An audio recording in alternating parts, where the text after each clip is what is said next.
Hello guys, welcome to the AS online coaching. तो ये हमारा फोर्थ लेक्चर है रेशियो एंड प्रपोर्शन के ऊपर। तो स्टार्ट करते। तो आज का पहला क्वेश्चन ये है कि an amount of rupees 2430 is divided among A B and C such that if their share be reduce by ₹5, 10 and ₹15 respectively, the remainder shall be in the ratio of 3:4:5. Then B share was, मतलब question क्या बोल रहा है कि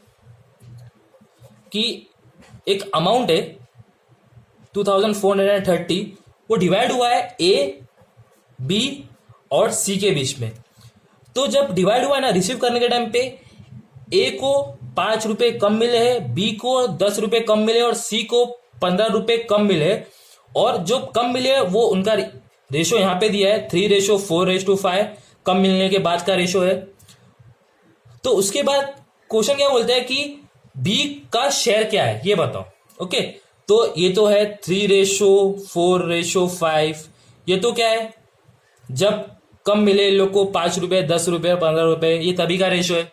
okay, तो ऐसा लिख सकते हैं ना, ए को 3x, देन बी को 4x, देन सी को 5x। ओके, तो ए को कितना कम मिला? प्रीवियस वीडियो अपन ने ये सम किए है ना। तो प्रीवियस वीडियो में कैसा था कि सबको 25 कम मिले थे, तो हमने यहाँ पे सब में 25 ऐड किए थे।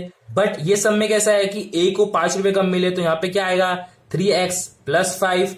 तो जिसने प्रीवियस वीडियो नहीं देखा है ना, वो जाके देख लो कि ना उस वीडियो में ना हमने ये ऐसा ही सम एक लिए थे जिसमें सबको ₹25 कम मिले थे। बट यहाँ पे कैसा है, सबकी अलग अलग अमाउंट है जिसको अलग अलग अमाउंट ऑफ मनी कम मिला है। ओके, ए को कितना ₹5 कम मिला, तो यहाँ पे ऐड कर दो। देन 4 को कितना कम मिला था, 4x + ₹10 कम मिले थे, वो ऐड कर दो। देन 5 को कितना मिला था, ₹15 कम मिला था, तो यहाँ पे वो ऐड कर दो। ओके, तो ये तो है लोग की एक्चुअल अमाउंट जो मिलने वाली थी। बट इन लोगों को क्या ₹5, ₹10, ₹15 कम मिले, और ये तभी का रेशो है। Okay, clear. तो हमारे पास टोटल अमाउंट भी है, और ये जो नया रेशो आया है, जो नया वैल्यू आई है, वो यहाँ पे लिख दो ऐड करके। ये क्या होएगा, 3x + 5 + 4x + 10 + 5x + 15 equals to total amount 2430। Okay, ये हो गई। ऐड कर दो, x को ऐड कर देंगे तो कितना हो जाएगा, 4 9 12x हो जाएगा। बाकी नंबर को ऐड कर दो, कितना हो जाएगा 25 30 + 30 इक्वल्स टू 2430। ओके, तो 12x यहाँ पे 2430 - 30, तो यहाँ पे 12x क्या आ जाएगा 2400। तो x की वैल्यू क्या आ जाएगी 200 डिवाइड करने के बाद। ओके, अब यहाँ पे क्या पूछा है कि b का शेयर बताओ। क्वेश्चन में क्या पूछा है, b का शेयर बताओ। तो b की x की वैल्यू कहां पे डालेंगे, यहाँ पे नहीं डालेंगे, ये तो पुरानी वैल्यू है, कम करने के बाद। एक्चुअली तो लोगों को इतना मिलने वाला था ना, तो इतनी वैल्यू कम हो गई, ₹10 से कम मिले थे। बट जब यहाँ पे ₹10 ऐड हुए, तो ये बी की एक्चुअल वैल्यू है। ओके, सेम प्रीवियस वीडियो में भी देखो, क्योंकि प्रीवियस वीडियो में भी हम लोग ऐसा सम किए थे जिसमें सी की वैल्यू निकालने का था, यहाँ पे बी का शेयर निकालना है। ओके, इतना डिफरेंस है।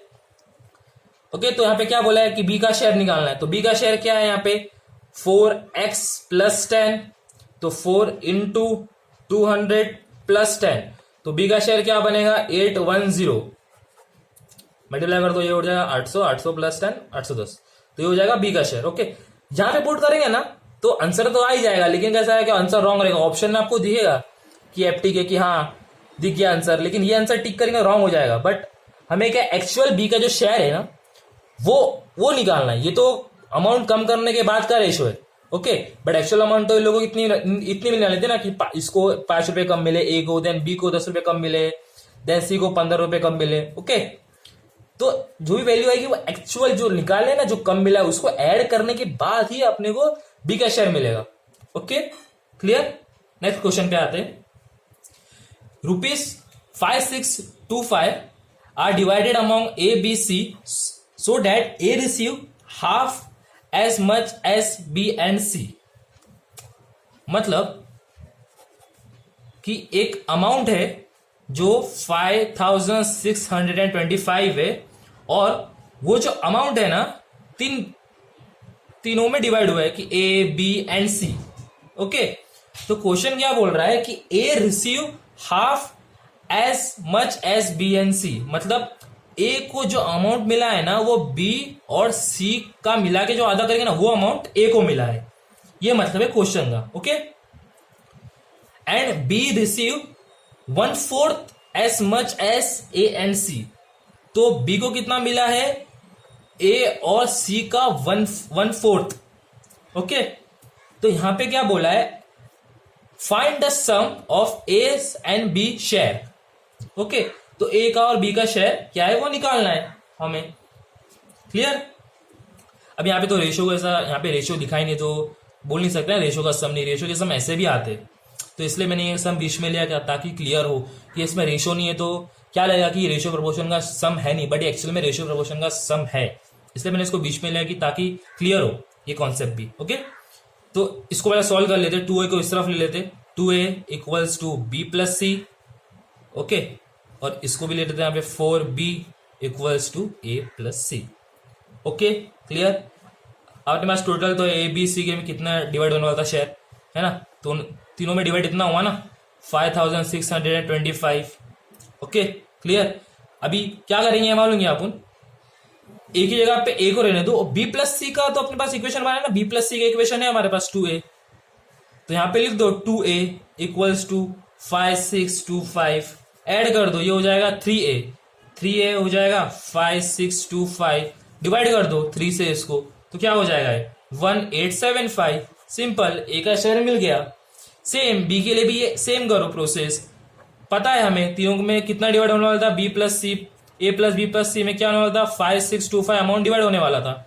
ओके, ए और सी का शेयर तो अपने पास है ना, ए और सी का शेयर, तो हमें क्या सिंपल ए और सी का ए और, तो इसको थोड़ा सॉर्टेड लिख देंगे ना, इसको लिख देंगे ऐसा कि बी प्लस ए प्लस सी, यहाँ पे आप अरेंज कर सकते हो, इजी का इस तरफ नहीं, इस तरह आप कुछ भी कर सकते हो। ओके, तो ये हो जाएगा 5625, बी की जगह बी को लेने दो, ए प्लस सी की जगह पे 4b लिख दो, 4b हो गया, देन ये हो जाएगा 5625। ओके, तो इसको ऐड कर दो, ये हो जाएगा 5b इक्वल्स टू 5625, और यहाँ पे 5 से डिवाइड कर दो, कितना हो जाएगा 1125, 5 1 5 5 1 5 2 10 5 5 25। सिंपली खाली ऐड करना है हमें, क्या बोला, फाइंड द सम ऑफ ए और बी शेयर, तो दोनों को ऐड कर दो, तो ये हो जाएगा 1875 ऐड 1125, तो आंसर कितना आ जाएगा, आंसर आ जाएगा 3000। ये हो गया ए प्लस बी के शेयर का सम। ओके, सिंपल है, कुछ भी नहीं करना है, यहाँ पे खाली इसको सॉर्ट आउट करो, इसको सॉर्ट आउट करने के बाद ये कुछ इस तरीके का बन जाएगा। देन हमें पता है कि तीनों में कितना डिवाइड होने वाला था 5625, तो लिख दो A plus B plus C equals to 5625। अब बी और सी का तो हमें दिया है, बी और सी का क्या है 2 है, तो बी और सी की जगह पे डायरेक्ट तो 2 है, ऐड कर दो, ए का मिल जाएगा। सेम बी के लिए भी सेम ऐसे ही करो, बी के लिए भी सेम, खाली यहाँ पे थोड़ा सॉर्टेड कर दो ना, तब इधर तो कर ही सकते हो, तो उतना मैक्स सबको मालूम है कि इक्वल टू इस तरफ प्लस, या देखो यहाँ पे कंफ्यूज नहीं होना, अभी यहाँ पे तुम लोग बोलेंगे कि ए प्लस बी प्लस सी है, यहाँ पे बी मैंने इस तरफ लिया तो भी चलेगा ना, इतना कोई इशू नहीं होता है, प्लस सी तो साइन है, इक्वल टू तो ना इस तरफ लेके आ रहे, इसी तरफ हम अरेंज कर सकते हैं वैल्यू को, तब बी को मैंने इस तरफ ले लिया, यहाँ पे ए प्लस सी साथ में रख दिया, ए प्लस सी की तो वैल्यू हम है हमारे पास इक्वेशन में 4 प्लस बी, तो बी प्लस 4 प्लस बी, सम आ गया, बी की वैल्यू आ गई, 5 को डिवाइड कर दो, बी की वैल्यू आ जाएगा, तो ए और बी को ऐड कर दो, ये हो जाएगा ए और बी का share. Okay, clear? Next sum देखते हैं अभी। ओके, नेक्स्ट सम क्या बोलता है कि the number of student in 3 class are in the ratio of 2:3:4, if 12 students are increased in each class, this ratio change to 8:11:14। पूछा क्या है, total number of student in that 3 class in beginning was, total number of student कितने थे तीनों class में beginning में। Okay, तो question को अपन समझ लेते हैं वापस से एक बार कि देखो, इनिशियली तीनों क्लास में स्टूडेंट का रेशियो क्या था, 2:3:4 था। ओके, ये तो था इनिशियल ना, तो इसको लिख सकते हैं 2x 3x 4x, तो ये तो था अपना इनिशियल था। अभी यहाँ पे क्या हो गया है, यहाँ पे बाद में क्या बोला, इफ अगर 12 स्टूडेंट हर क्लास में बढ़ जाएंगे, तो 12 स्टूडेंट हर क्लास में बढ़ जाएंगे, मतलब ये हो जाएगा ना, ये क्लास में 2x थे, तो यहाँ पे 12 बढ़ा दो स्टूडेंट, सेम यहाँ पे भी 12 स्टूडेंट बढ़ा दो, यहाँ पे 3x प्लस 12, यहाँ पे 4x प्लस 12। ओके, ये तो हो गया। और ये जो इसका रेशियो भी हमें दिया है, इसका रेशियो क्या दिया है, 8:11:12 14, सॉरी, ये तो स्टूडेंट बढ़ने के बाद का रेशियो और ये स्टूडेंट इनिशियल रेशियो है। ओके, तो पूछा क्या क्वेश्चन में, टोटल नंबर ऑफ स्टूडेंट बताओ कितने थे तीनों क्लास में बिगिनिंग में, तो इसके बारे में पूछा है। ओके, पूछा इसके बारे में, इसके बारे में। ओके, अभी कैसा है कि ना हर बार अपने पास टोटल नंबर होते थे तो हम आराम से रेशियो निकाल लेते थे, बट यहाँ पे ना टोटल नंबर ऐसा कुछ है नहीं। तो पीछे जितनी बार हमने सम किए उसमें एक अमाउंट दे दी जाती थी हमें 56202520, फिर ये डिवाइड हुई है, तो अभी इसमें तो अमाउंट ही नहीं है, तो इसमें इसको क्या सॉल्व करने का, सिंपल है, क्या करो मालूम है, देखो ये तो हमारे पास है कि 12 स्टूडेंट बढ़ गए ऐसा, तो या तो आप ये दो ले लो या तो ये दो साथ में ले लो। मैं ये दो को ले लेता हूँ, ये दोनों को साथ में ले लो, ये हो जाएगा 2x plus 12 divided by 3x plus 12, इसका रेशियो दिया है 8/11, क्रॉस मल्टीप्लाई कर दो इसको, ये हो जाएगा 22x प्लस 132 इक्वल्स टू, ये हो जाएगा इसके साथ 24x प्लस 96। ओके, तो 2x हो जाएगा, 2x इक्वल्स टू 36, x की वैल्यू आ जाएगी 18, x की वैल्यू आ गई 18। हाँ, तो हमें क्या बोला है, हमें पूछा है इनिशियल वैल्यू, स्टार्टिंग में बिगिनिंग में कितने स्टूडेंट थे, बिगिनिंग वाला ये है फेज, तो ऐड कर दो सिंपल, तो 2x plus 3x plus 4x। Okay, तो ये क्या होता है, इक्वल्स टू 9x होता है ना, तो इसको डायरेक्ट ऐड कर देंगे ना, तो 9 इंटू 18 दिया है, तो आंसर क्या आ जाएगा, 162 स्टूडेंट टोटल थे। Okay, clear. खाली आपको ये नहीं समझ आएगा कि वैल्यू नहीं दी थी टोटल, तो ये कैसा ली, अगर आप ये दो भी लेगा ना, ये दो, तो भी आंसर ये आएगा। दिखा देता हूं मैं आपको करके, ये देखो अभी वैल्यू तो टोटल थी नहीं, तो मैंने ये दो लिया, उसके अपोजिट रेशियो रखा, अभी मैं ये दो भी लेके करूंगा ना तो भी आंसर सेम आएगा।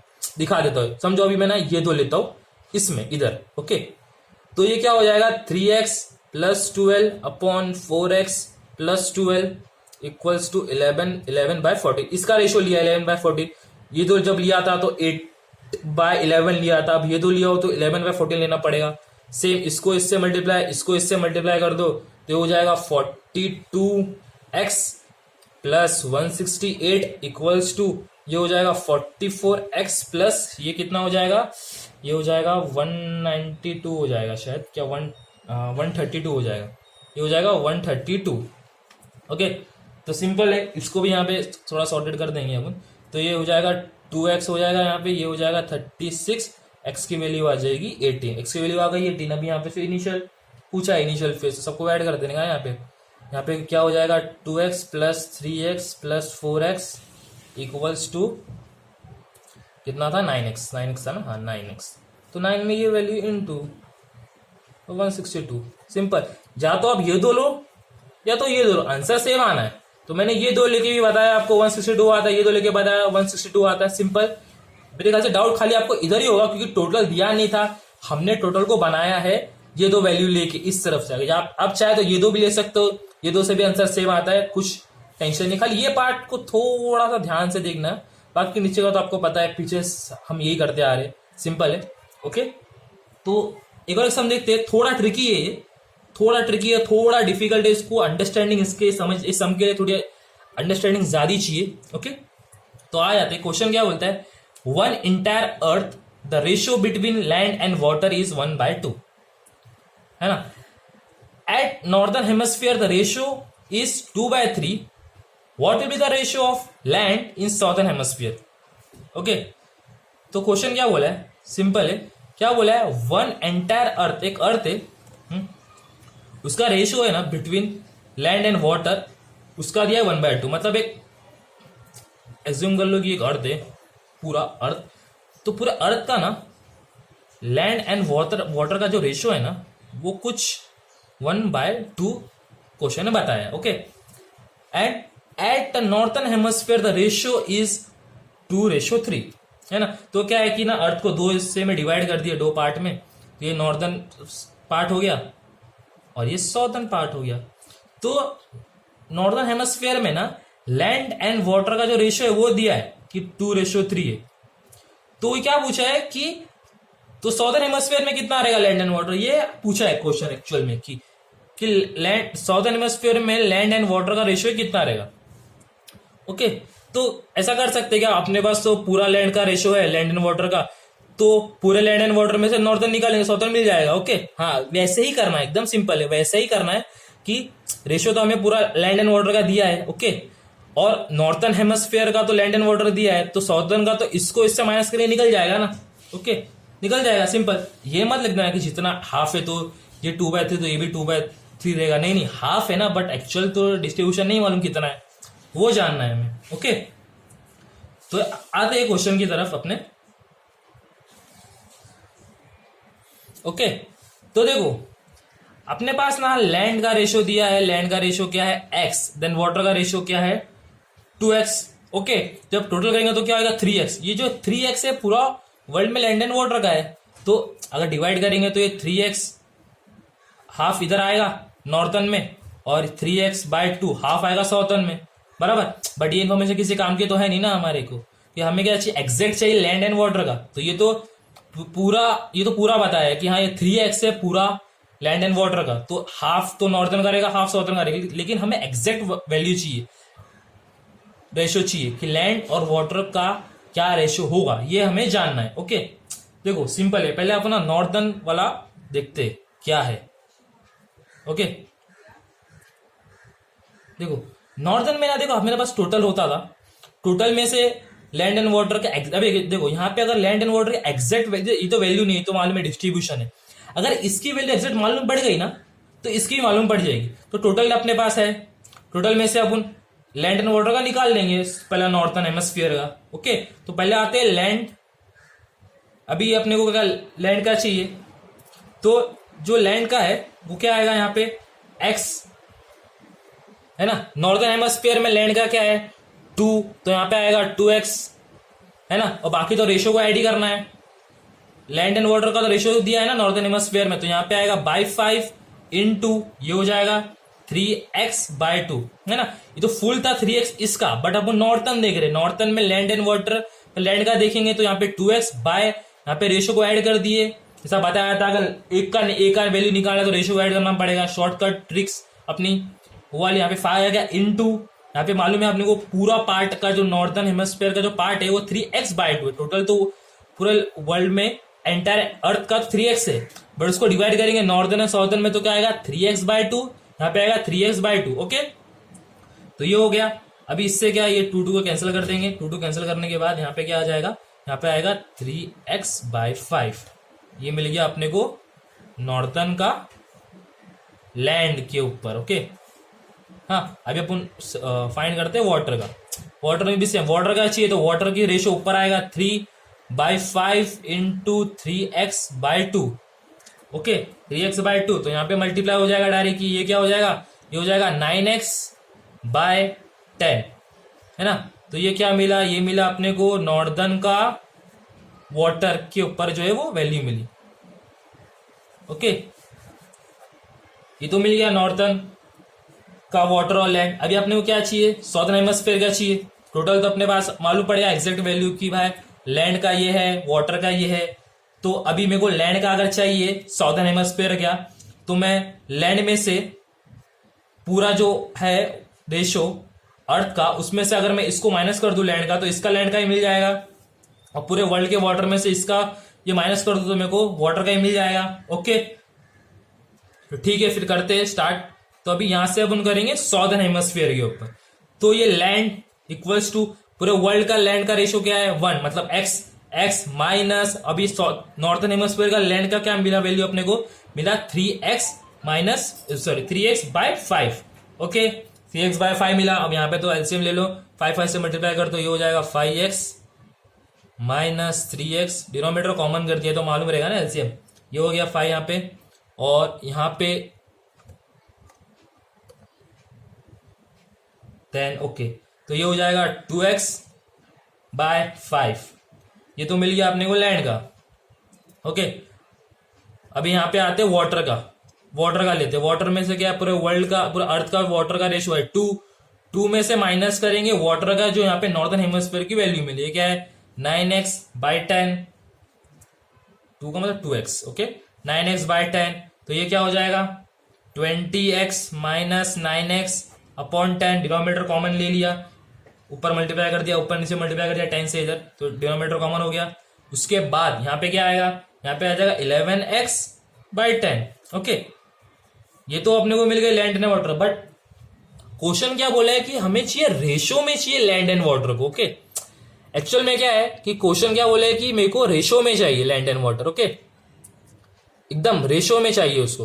रेशो में मतलब अपॉन बाय के फॉर्म में चाहिए ना उसको, मतलब क्या है, तो कुछ ये फॉर्मेट में चाहिए कि L बाय W वाले फॉर्मेट में चाहिए रेशियो, मतलब ओके। ये तो मालूम है ना कि तो ओके। तो लैंड का अपने को मिला है, क्या मिला है 2x बाई 5 अपॉन वाटर क्या मिला है 11x by 10, okay, clear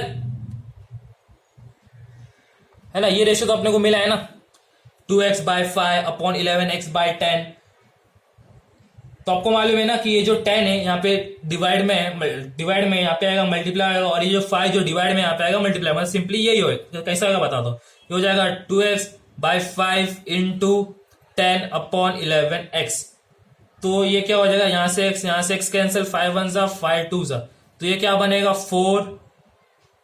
4 by ये हो जाएगा 11, ओके। तो ये आ गया एग्जैक्ट आंसर सॉदर्न हेमस्फीयर का, ओके।